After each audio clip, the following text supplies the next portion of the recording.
Welcome back to We Need to Talk. Hey, today, although the audio may not be as great as usual, this is still a fantastic episode. Back with Langille, talking about sports and why we love sports. Now, we also have auto racing, which gets me into something that I think where I want to go with this, because Nate, you had said earlier that a lot of the sports that you like are ones that are a little more obscure than the mainstream ones. And I think auto racing falls into that. NASCAR a lot of people are like, that's not even a sport, which is obviously ridiculous if you ever have actually like done any research on what they have to do for NASCAR, like the G's that are involved. Like, you need to it is a physical sport, even though it doesn't seem like it. So that, I think, is a little more obscure of a sport. Do you have any thoughts on auto racing, Nate? So I would say that it's not obscure as more contentious, because I think the claim people make is that auto racing is not a sport because it doesn't involve physical activity. Now, I think that argument's kind of mute now, because we went from auto racing not being a sport, which has some physical aspects to it, and it's happening in the real world, to now the question is whether, say, online gaming is considered a sport. And some people say it's esports. It's like kind of like a sport, but electronic. But you could say it's actually a sport. Is chess a sport? That's another question. So that's been an argument as well. So it depends on what your definition is. But I think I don't care about the definition so much, because I think you say esport, or it's a mental sport, or it's just a mental game, or it's a impulse-based game. Because a lot of these, like what video games tend to test more is, they're not testing you're testing your reflexes. You're testing a lot of things that happen to be in sports. So reflexes, strategy, say a mental game, so on and so forth. But it's just not testing your physical ability necessarily, as much. You could say that, maybe you have to press your fingers a bunch of times. Maybe you need that mental endurance on your finger and your right thumb and everything. But it's not the same as, say, running, say, a huge distance, or throwing a baseball with pinpoint accuracy. It's a little bit different. Here's a take on that, though. Okay, so I think there's a difference between saying that that something is a sport versus saying that someone is an athlete, because you wouldn't say that Bill Belichick doesn't play a sport. I mean, he does. He's the coach for a football team.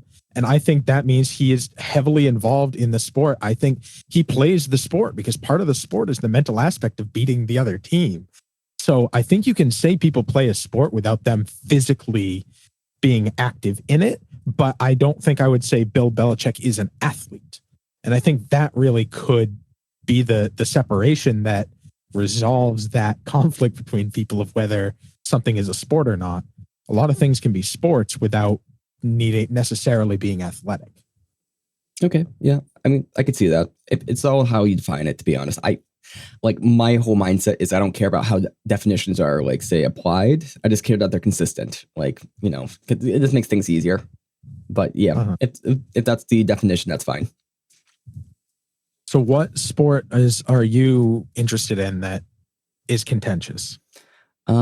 None of these are contentious. So there's more niche sports. So one big one is powerlifting, and that's getting bigger and bigger. And I'm interested in that mostly because I don't do powerlifting, but I do weightlifting. Okay, I don't do weightlifting. I lift weights, so I kind of have an interest in myself. And so, powerlifting. I wouldn't say I'm into bodybuilding, but I'm kind of into building muscle. So I kind of pay attention to some bodybuilders, but I see who's big and everything, but it's not like I really pay attention to the sport. But I'm kind of in that sphere. It's kind of like the same way that people pay attention to some athletes because they're really good at what they do, but they don't maybe watch the sport themselves.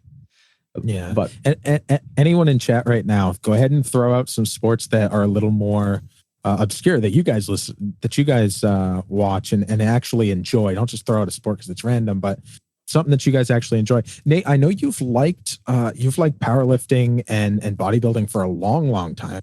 I remember you talking about that back in high school. Right.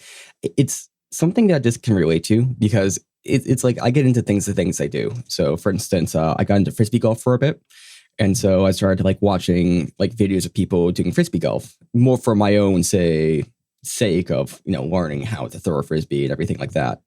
It's the same with other things. Like if I'm starting to get into a game, like a video game, and want to learn how to do it, I usually watch like, really good people play the game, and then I try to pick up tips from that. So it's more self-interested than anything. And also it's something to kind of like engross myself into that thing. Like with powerlifting, if I know what other people are hitting for lifts and I know, their techniques and everything, I can kind of follow and kind of gives me some motivation, but also just some sort of sticking point into the sport. Mm-hmm. And I know, let's talk about our good friend Mark Henry for a minute. Inarguably world's strongest man. Yes. Does he not still hold several records, like to this day, despite the fact he hasn't been in the powerlifting community for a long, long time? I think they've been beaten, but I know he hit a bunch of records. So there were more weightlifting records, I believe, because I feel like he may have been powerlifting, but he was a beast. Like he's very, very strong. There's a couple of big people in the sport right now, like Ray Williams, who is very, very good. But one other confusing thing with powerlifting, and this kind of goes back to our conversation about, say, different leagues. So there's like the IPL, USPL, and they can keep going on all these different leagues, and they have slightly different rulings and kind of judgment criteria. So there are certain lists people hit in one league where, let's say, it's not considered to be valid in another league, because one league might be more strict as far as form or depth, and the other might be less strict. The other big thing is there's this thing called equipped lifting versus unequipped lifting, or raw lifting. And with equipped, people will, used to be a thing more prevalent, like say 10, 20 years ago, but people would put on these big bench shirts. So these shirts that have like little compressions in it. So, and then you go down and the shirt kind of takes a lot of the weight off you. And, same with squats, like these squat suits that people would wear. And essentially they go down and it takes a lot of the weight off them. And essentially they just lift a ton more weight. So it kind of takes some of the... That's cheating. You're wearing a mech suit. Yeah. If I get inside a robot and power lift, does that mean I can power lift? That ain't fair. Okay, so Mark Henry, he is a two-time Olympian, gold, silver, and bronze medalist at the Pan American Games. He was the WDFPW, the World Drug-Free Powerlifting Federation champion in 95, two-time U.S. national champion in 95 and 97, and as well as an all-time raw world record holder in the squat and deadlift. And currently he still holds the World Drug-Free Powerlifting Federation world records in the squat, deadlift, and total, and the USAPL, or the USA Powerlifting American record in the deadlift, all since 1995. No one has been able to beat his record. He is credited for the biggest raw squat and raw powerlifting total ever performed by a drug-tested athlete, regardless of weight class, as well as the greatest raw deadlift by an American citizen. Okay, Americans.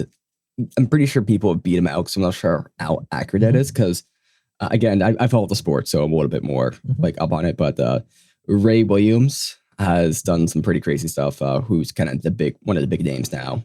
But yeah, I'm pretty sure he's beat that out. And there's been a couple other people who've beat. But so you're saying he's not American? I think Ray Williams is American, but I'd have to just look it up real quick, but I'm pretty sure other people have beat him out. But it could be a matter of league as well. He holds all three senior U.S. American weightlifting records of 1993 through 1997. And in 2002, he won the first annual Arnold Strongman Classic. Wow. This guy is like, and from what I understand, he quit because he said everyone's juicing and I refuse to do so. And I won't be in a sport where everyone cheats.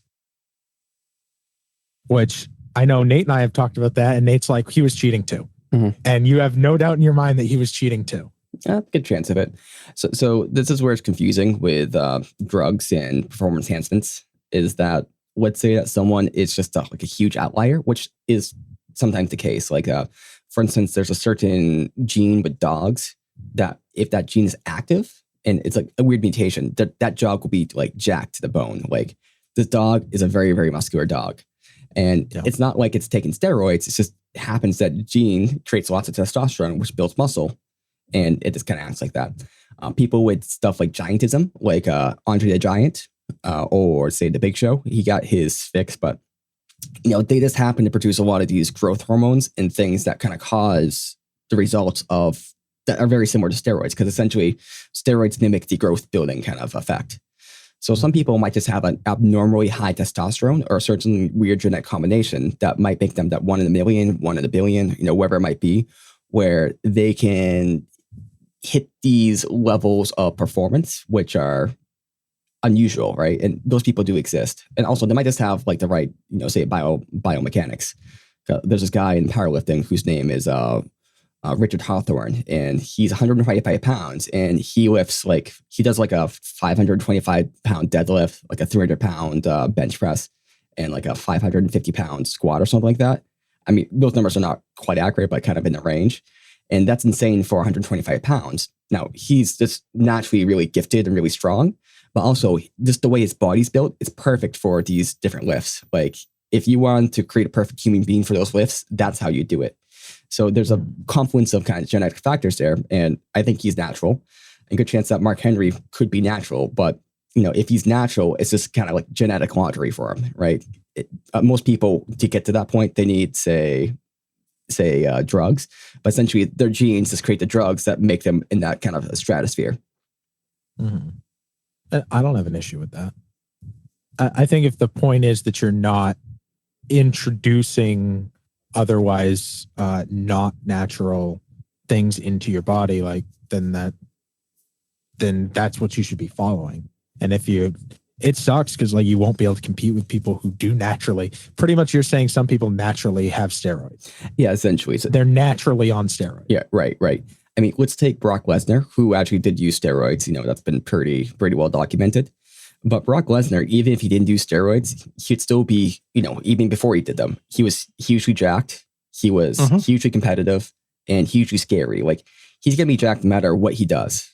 Now, steroids just take him to the extra portion. But even just without drugs, he is still going to be this crazy genetic freak. Yeah. No, Brock is absolutely. I mean, you take a guy who was an NCAA All-American and you put him in the UFC and he was dominating.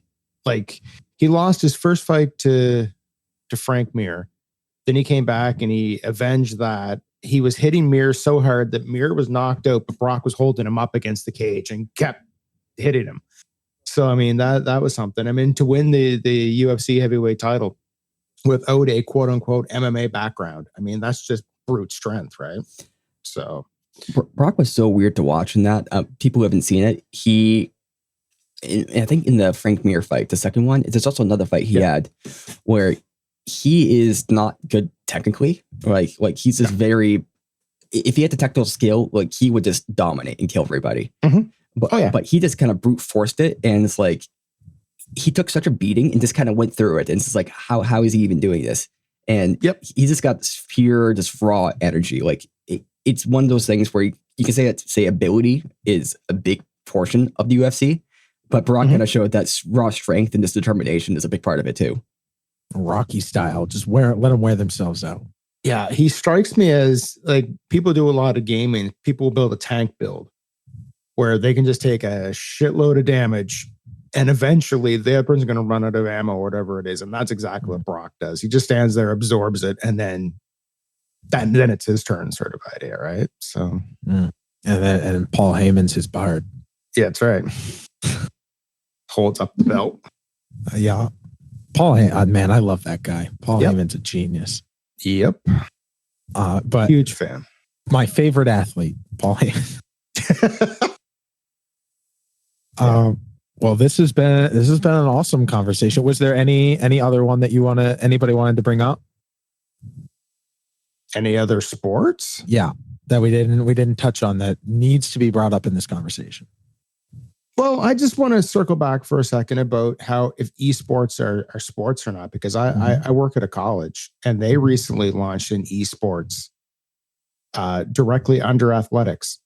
Yeah. And everyone who's in charge of that is from the athletics department. And there are other colleges that are looking to get involved as well. So, I mean, yeah, they're not clanging and banging in the gyms and lifting weights and stuff, but they train and they figure it out. So I'll tell you what, I play room when we started playing when we started the hockey division, and we were playing those games.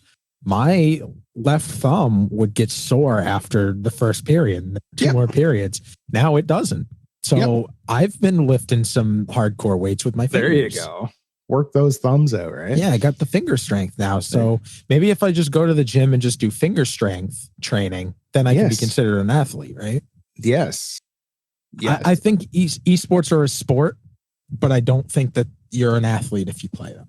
No, I agree with that. And that's but I also want to point out that people who do play esports, whether it be professionally or what we're doing or anything else, it does take a skill. It's not anyone can pick it up and do it. I mean, and that's kind of what I kind of pride at TPC FL on when it started. Because we deemed ourselves a learner league. We were there to help other people learn to play football, as opposed to these already well-established leagues. Like the Meter and I talked about it. There are leagues out there. I mean, we take 4 months to do a season. We do 1 game a week. We originally started off doing 2 games a week, and now we've relaxed it back to 1. So it takes 4 months to play a regular season. There are leagues that we've seen that people will do 3 games a week. So the whole season's done in like 3 weeks, right? Isn't one of those leagues like a game a day? Yeah, there's one that has a 24-hour turnaround. And That's if you can't do that, then you're out. It's like, I'm sorry, I have a family, I have a wife, I have a child, I have a job, I have to have time to sleep. I can't dedicate that much time to a league. But I think that our pace is relatively normal, and we've helped a lot of people. The community helped itself.